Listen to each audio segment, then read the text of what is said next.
Hello दोस्तों, मैं doctor Yogendra Sahu. आज मैं आपको हार्ट ब्लॉक के बारे में बताऊंगा कि आप एक ईसीजी स्ट्रिप देख करके कैसे बता पाएंगे कि उस पेशेंट को हार्ट ब्लॉक है या नहीं है। और सबसे पहले तो मैं आप सभी को धन्यवाद देना चाहूँगा। आपने मेरे पिछले वीडियोस पे इतना सारा अपना प्यार दिया है, सपोर्ट किया है, उसके लिए।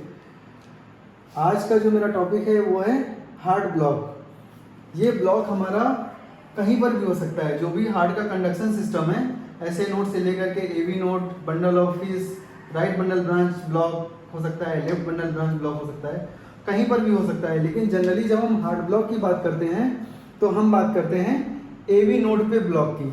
तो हम हार्ट ब्लॉक अगर यहाँ पर लिख रहे हैं तो इसको हम बोल सकते हैं कि हम बात कर रहे हैं एवी नोडल ब्लॉक की, एवी नोडल ब्लॉक की। और ये एवी नोडल ब्लॉक हमारा जो होता है ये 3 तरह का होता है, फर्स्ट डिग्री, सेकेंड डिग्री और थर्ड डिग्री। ये जो सेकेंड डिग्री होता है इसमें स्पेशल टाइप होता है, ये स्पेशल 3 तरह का होता है, जिसमें कि मोबिस टाइप 1, मोबिस टाइप 2 और एक 2:1 ब्लॉक होता है।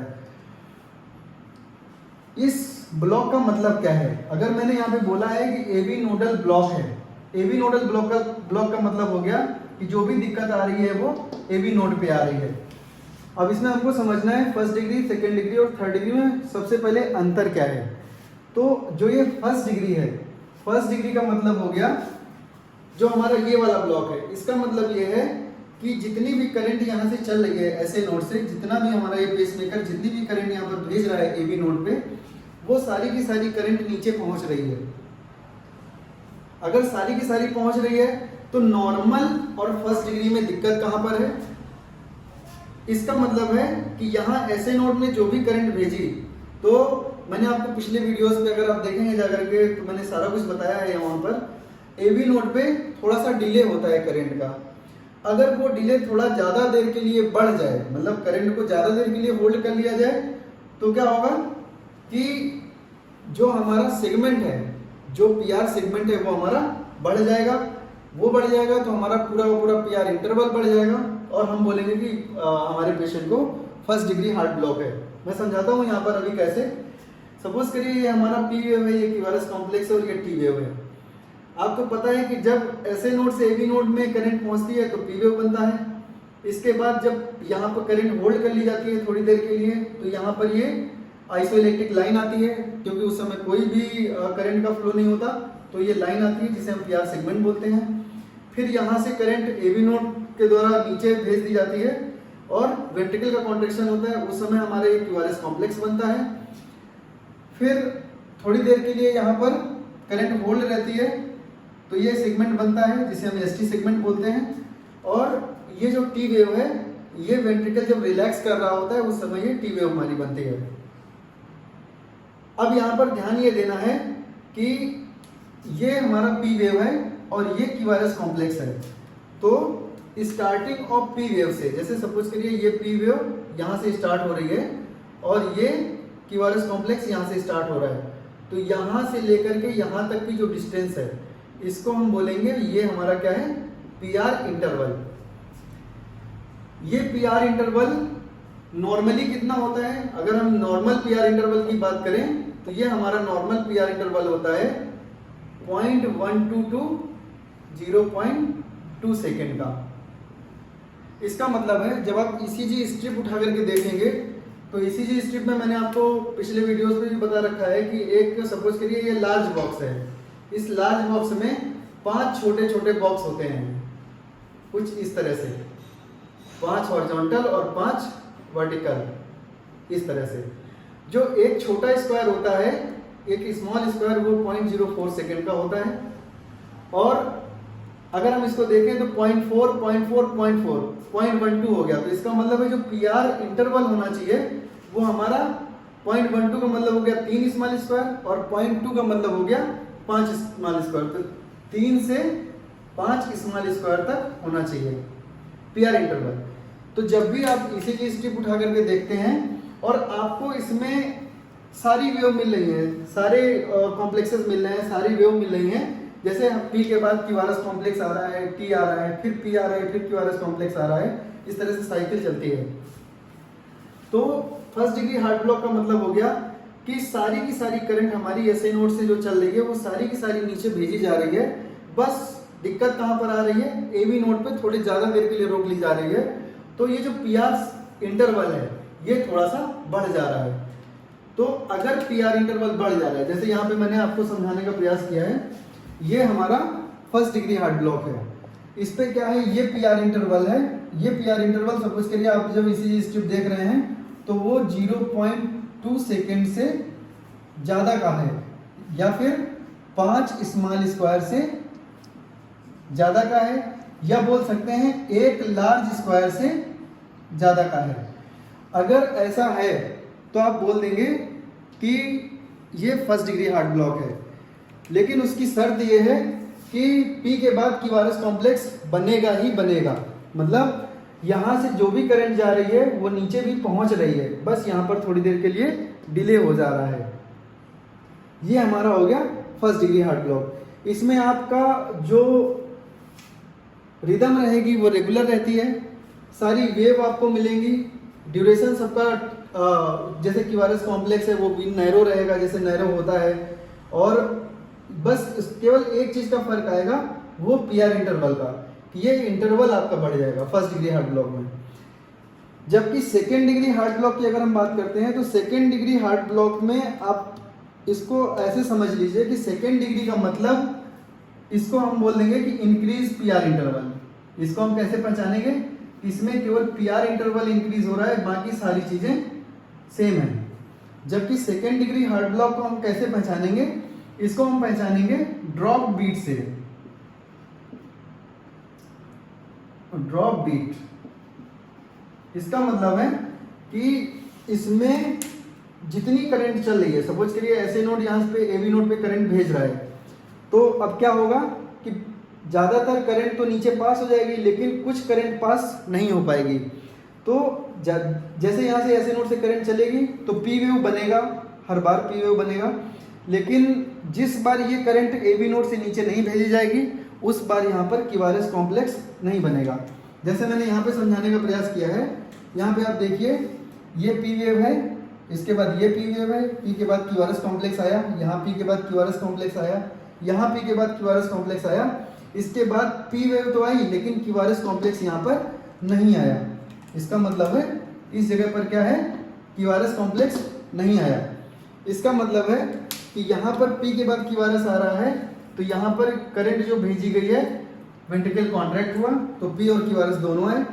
इसके बाद यहाँ पर ये करंट चली और इसके बाद फिर से ये वेंट्रिकल कॉन्ट्रैक्ट करा तो पी और क्यूआरएस आया।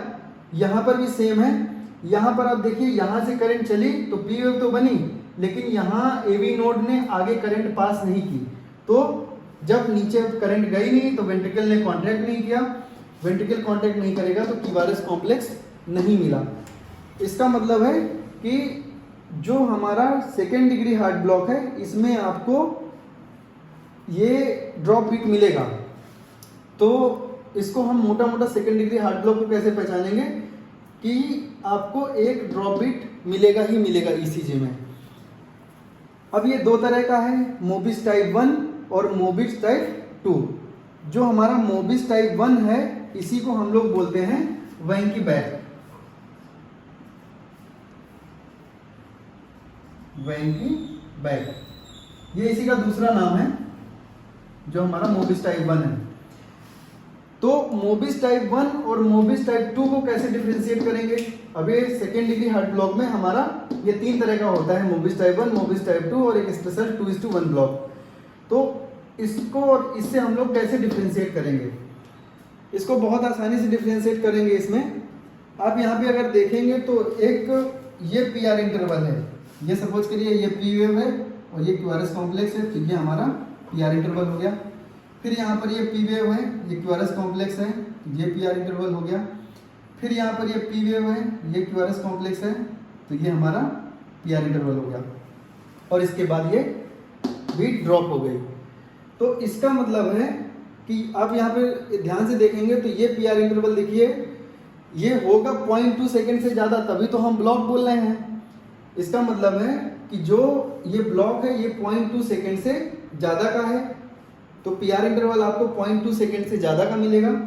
लेकिन इसमें खास बात क्या होगी कि ये डिले जो है, यहाँ पर जो करंट का डिले है वो बढ़ता जाता है। तो 0.2 सेकेंड सपोज करिए यहाँ पर 0.2 सेकेंड से ज़्यादा का है, यहाँ पर 0.2 सेकेंड से और ज़्यादा का है, और ये यहाँ पर 0.2 सेकेंड से और ज़्यादा का। तो ये यहाँ पर लॉन्गर लॉन्गर लॉन्गर, उसके बाद क्या हो गया, ब्लॉक हो गया। तो यहाँ पर डिले होता चला गया और फाइनली उसने करंट आगे नहीं भेजी, तो क्यूआरएस कॉम्प्लेक्स नहीं बना। इसको हम लोग ऐसे बोल देते हैं कि लॉन्गर लॉन्गर लॉन्गर ब्लॉक, है ना। कुछ इस तरह से आसानी से याद करने के लिए इसको बोल देते हैं ऐसे कि longer longer longer block, longer longer longer block इस वैंकी बाग, है ना, कुछ इस तरह से। तो ये हमारा हो गया मोबिस टाइप 1, ठीक है। इसके बाद हम बात करेंगे ये मोबिस टाइप 2 की। यहाँ पर ये मैंने जो बनाया हुआ है ये मोबिस टाइप 2 है। मोबिस टाइप 2 ब्लॉक जो होता है, इसमें क्या होता है कि ये एबी नोड पे सिचुएटेड है, ये वाला भी एबी नोड पे सिचुएटेड है। ये वाला जो बंडल ऑफ हिस्स है इसके थोड़ा सा नीचे कई बार ये ब्लॉक हो जाता है। तो इसको हम लोग कई बार बोलते हैं कि ये क्या है, इंफ्राहेसियन ब्लॉक है, इंफ्राहेसियन ब्लॉक, मतलब बंडल ऑफ हिस्स के नीचे ब्लॉक है।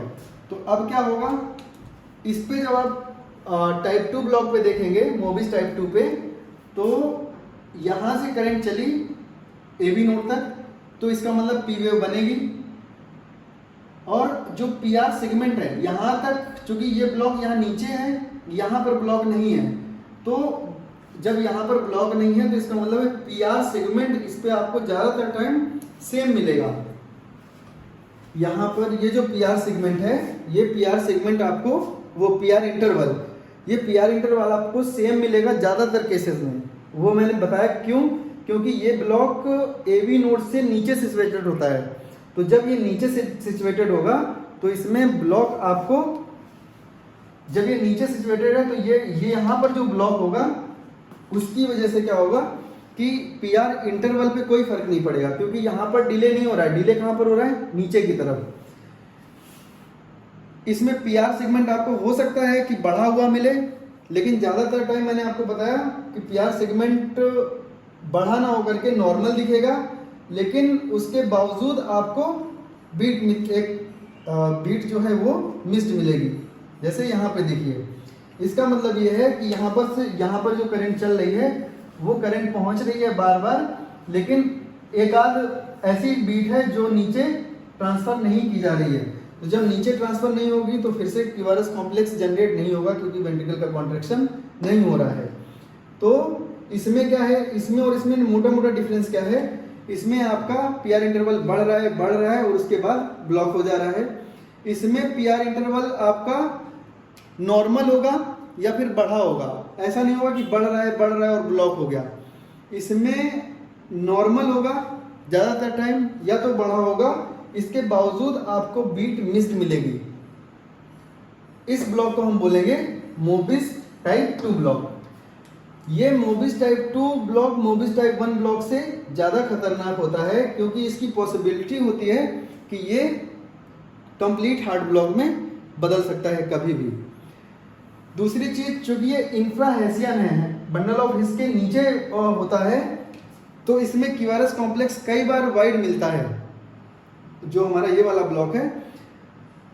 दूसरा, क्लिनिकली हम इसको टाइप 1 को टाइप 2 से कैसे डिफरेंशिएट कर सकते हैं। जैसे पेशेंट हमारे पास आता है तो ये हमारा एबी नोड है, एबी नोड हमारा सप्लाई होता है वैगस नर्व से। तो अगर हम वैगस का स्टिमुलेशन करेंगे, वैगल स्टिमुलेशन कैसे करते हैं, यहाँ पर ये कैरोटिड मसाज करके, या फिर वल्साल्वा मैनुअर होता है जिसमें हम क्लोज ग्लॉटिस, जो ग्लॉटिस होती है हमारी, उसको क्लोज करके और नाक बंद करके हम एक प्रेशर जनरेट करते हैं, जिससे वैगस स्टिमुलेट होती है। और जब वैगल स्टिमुलेशन होगा तो यहाँ पर जो करंट आ रही है वैगस के थ्रू, वो एसिटाइल कोलिन रिलीज करेगी और वो और ज़्यादा ब्रेडिकार्डिया काज कराएगी। तो इसका मतलब है अगर ब्रेडिकार्डिया, ये हमने जो मैंने बताया मैन्यूवर, अगर ये मैन्यूवर करने से मतलब वैगल नर्व को स्टिमुलेट करने से अगर आपका ब्रेडिकार्डिया हो रहा है तो ये टाइप 1 ब्लॉक है। लेकिन अगर ये वैगल को स्टिमुलेट करने के बाद भी ब्रेडिकार्डिया नहीं हो रहा है, क्यों? क्योंकि वो नीचे ब्लॉक है, तो इसका मतलब ये हमारा मोबिस टाइप 2 ब्लॉक है। इसके बाद ये जो हमारा 2:1 ब्लॉक है, इसका मतलब होता है कि ये जो मोबिस 2:1 ब्लॉक है, इसका मतलब है कि 2 पी वेव के बाद एक क्यूआरएस कॉम्प्लेक्स बनेगा। इसका मतलब है हर 2 पी वेव के बाद, जैसे सपोज करिए यहाँ पर ये पी वेव बना, इसके बाद ये क्यूआरएस कॉम्प्लेक्स है कुछ इस तरह से,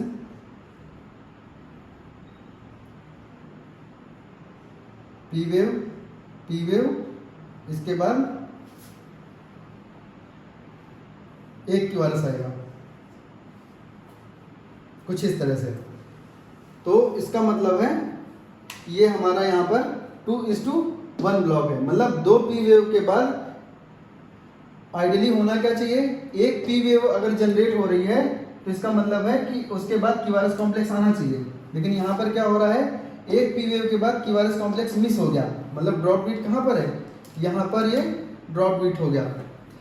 फिर दूसरी पी वेव जब आएगी तब क्यूआरएस आया। तो 2 पी वेव के बाद एक क्यूआरएस अगर आपका बन रहा है तो इसको हम बोलेंगे 2:1 ब्लॉक। मोबिस टाइप 2 जो ब्लॉक है, इसको भी हम पी और क्यूआरएस के उससे देखते हैं। अगर सपोज करिए यहाँ पर पी वेव आपकी 5 आ रही हैं और क्यूआरएस कॉम्प्लेक्स 2 आ रहे हैं या 4 आ रहे हैं, तो हम बोलेंगे 5:4 ब्लॉक। सपोज करिए 5 पी वेव आ रही हैं, उसके बाद 4 क्यूआरएस कॉम्प्लेक्स के बाद एक ड्रॉप बीट हो जा रही है, तो हम बोलेंगे ये 5:4 ब्लॉक है या 4:1 ब्लॉक है। जैसे 4 पी वेव आ रही हैं, उसके बाद एक क्यूआरएस कॉम्प्लेक्स आ रहा है, तो हम लोग बोल देंगे उसको। तो कुछ इस तरह से इनका नाम जो है डिफ्रेंशिएट करते हैं इनको। इसके बाद बात करते हैं कंप्लीट हार्ट ब्लॉक की या 3rd डिग्री हार्ट ब्लॉक की। 3rd डिग्री हार्ट ब्लॉक का मतलब है कि जितनी भी करंट यहाँ से यहाँ पर चल रही है, ऐसे नोड से ए बी नोड पे, कोई भी करंट यहाँ नीचे नहीं पास हो रही है। ये बहुत अच्छे से समझिएगा, पेस मेकर जितनी भी करंट भेज रहा है, कोई भी करंट नीचे पास नहीं हो रही है। जब कोई भी करंट नीचे नहीं पास होगी तो इसका मतलब एट्रिया वेंट्रिकल से डिसोसिएट हो गया है, एट्रिया वेंट्रिकल से बिल्कुल अलग हो गया है। तो इसको हम लोग कई बार बोल देते हैं एट्रियो वेंट्रिकुलर डिसोसिएशन हो गया है। एट्रिया वेंट्रिकल से बिल्कुल अलग धड़क रहा है। इसका मतलब है एट्रिया अपना अलग धड़क रहा है, वेंट्रिकल अपना अलग धड़क रहा है। तो ये सब रेगुलर होगा, एट्रिया रेगुलर धड़केगा, वेंट्रिकल रेगुलर धड़केगा, लेकिन आपस में इनका कोई कनेक्शन नहीं है, कोई भी बिल्कुल भी कनेक्शन नहीं है। तो इसमें आपको क्या मिलेगा, इसमें सपोज करिए यहाँ पर देख सकते हैं आप कि ये पी वेव है, ये पी वेव है, इसके बाद क्या है, ये क्यूआरएस कॉम्प्लेक्स है, ये पी वेव है, ये पी वेव है, फिर ये क्यूआरएस कॉम्प्लेक्स है। तो आप यहाँ पे देखिए कि पी और पी वेव के बीच में, मतलब ये जो 2 पी वेव हैं इनके बीच का मतलब होगा कि यहाँ पर और यहाँ पर ये एट्रिया के कॉन्ट्रैक्शन को दिखा रहे हैं। तो इनके बीच में जितने भी स्मॉल स्क्वायर आएंगे तो उससे हम इसका रेट निकाल लेंगे कि ये कितनी बार धड़क रहा है एट्रिया। और यहाँ से यहाँ तक ये डिस्टेंस जो है, इसमें जब हम स्मॉल स्क्वायर से निकालेंगे तो ये बता देगा हमको कि कितनी बार वेंट्रिकल धड़क रहा है। तो इसका मतलब एट्रिया की धड़कन वेंट्रिकल की धड़कन से बिल्कुल अलग है। एट्रिया अपना अलग धड़क रहा है, वेंट्रिकल अलग धड़क रहा है, लेकिन रेगुलर है। वो एट्रिया का जो रेट है वो रेगुलर है, वेंट्रिकल का जो रेट है वो रेगुलर है। तो इसको हम लोग बोलते हैं कि ये हमारा क्या है, कंप्लीट हार्ट ब्लॉक। इसमें पेस मेकर की जरूरत पड़ती है जिससे हम मरीज की जान बचा पाते हैं। तो ये आज एक मैंने हार्ट ब्लॉक में आपको तीनों डिफरेंशिएशन बताया कि 1st degree, 2nd degree, 3rd degree. 1st degree में आपका केवल पीआर इंटरवल बड़ा मिलेगा, बाकी सब कुछ नॉर्मल मिलेगा। कितना बड़ा होगा, 0.2 सेकंड से ज़्यादा, या 5 स्मॉल स्क्वायर से ज़्यादा, या 1 लार्ज स्क्वायर से ज़्यादा। 2nd डिग्री में मैंने बताया कि इसमें आपको ड्रॉप बीट ढूंढना है। अगर ड्रॉप बीट है तो इसका मतलब ये 2nd डिग्री है। अब ड्रॉप बीट में भी टाइप 1 और टाइप 2। टाइप 1 को कैसे पहचानेंगे, लॉन्गर पीआर इंटरवल, उसके बाद ब्लॉक आ रहा है तो इसका मतलब वेंकी बाक है या टाइप 1 है, मोबिस टाइप 1। मोबिस टाइप 2 में क्या है कि इसमें आपको पीआर जो इंटरवल है या तो वो नॉर्मल मिलेगा या बढ़ा हुआ मिलेगा। ज़्यादातर टाइम नॉर्मल मिलता है, वो भी मैंने बता दिया क्यों, क्योंकि ये नीचे की तरफ इंफ्राहेसियन इसमें सिचुएटेड होता है। और इसके बाद ब्लॉक मिल रहा है तो इसका मतलब ये आपको मोबिस टाइप 2 ब्लॉक है। 2:1 के बारे में मैंने बता दिया। कंप्लीट हार्ट ब्लॉक का मतलब है कि एट्रिया अपना अलग धड़क रहा है, वेंट्रिकल अलग धड़क रहा है, दोनों में कोई भी एसोसिएशन नहीं रह गया है, तो ये एक दूसरे से डिसोसिएट कर गए हैं। एट्रिया अपना अलग पेसिंग कर रहा है, वेंट्रिकल की अलग पेसिंग है। ऐसे में हमें पेसमेकर लगाने की आवश्यकता पड़ती है। तो ये हार्ट ब्लॉक के बारे में मैंने आपको बताया। अब नेक्स्ट वीडियो में मैं आपको बताऊंगा कि ईसीजी देख करके आप राइट एक्सिस डेविएशन और लेफ्ट एक्सिस डेविएशन को कैसे पहचानेंगे। धन्यवाद।